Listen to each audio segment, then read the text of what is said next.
Dzień dobry. Dzisiaj przeczytam bajkę braci Grimm pod tytułem The Frog King or Iron Heinrich. In the olden days, when wishing still worked, there lived a king whose daughters were all beautiful. But the youngest daughter was so lovely that even the sun, who has seen many things, was struck with wonder every time he shone on her face. Not far away from the king's palace there was a deep dark forest, and under a lime tree in the forest there was a well.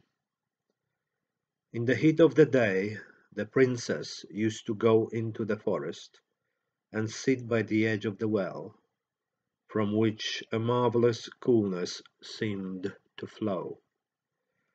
To pass the time she held a golden ball, which she used to throw up in the air and catch.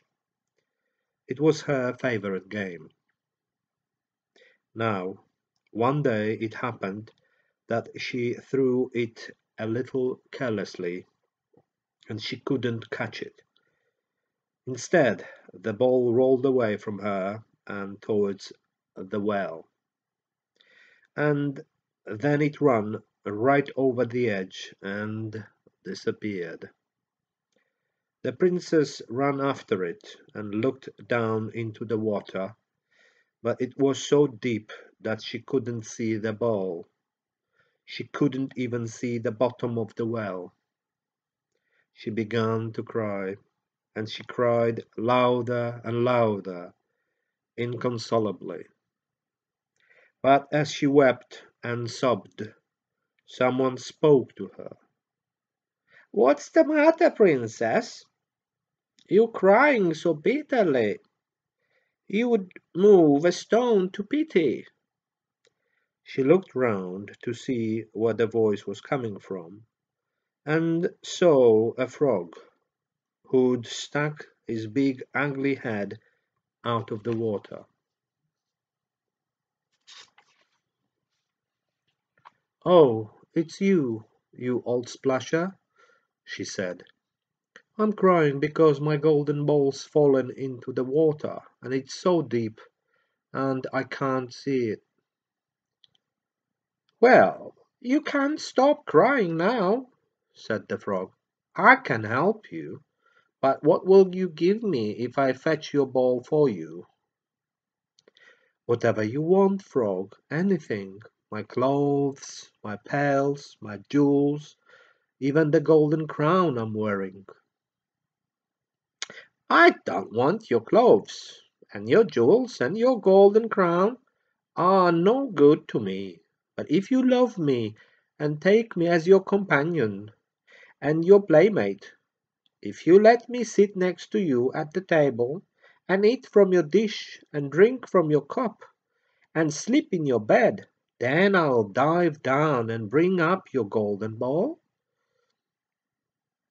The princess thought, "What is this stupid frog saying? Whatever he thinks, he'll have to say in the water where he belongs. Perhaps he can get my ball." But of course she didn't say that. Instead she said, "Yes, yes, I'll promise you all of that, if you just bring me my ball." As soon as the frog heard her say yes, he put his head under the water and dived to the bottom. A moment later he came swimming back up with the ball in his mouth, and he threw it onto the grass. The princess was so happy to see it that she snatched it up and ran off at once. "Wait, wait!" called the frog. "Take me with you. I can't hop as fast as you can run." But she took no notice. She hurried home and forgot all about the poor frog, who had to go back down into his well. Next day, the princess was sitting at table with her father, the king, and all the people of the court, and eating off her golden plate, when something came hopping up the marble steps. Plip plop, plip plop, plip plop. When it reached the top, it knocked at the door and called, "Princess, youngest princess, open the door for me."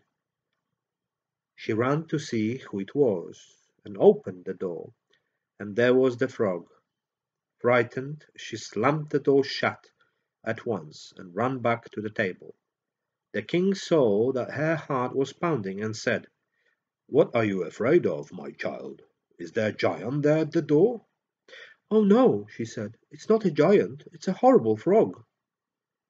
"What does the frog want with you?" "Oh, papa, yesterday when I was playing in the forest near the well, my golden ball fell into the water, and I started to cry, and because I was crying so much, the frog got it for me, and because he insisted, I had to promise that he could be my companion, but I don't think he would ever leave the water, not really. But there he is outside the door, and he wants to come in."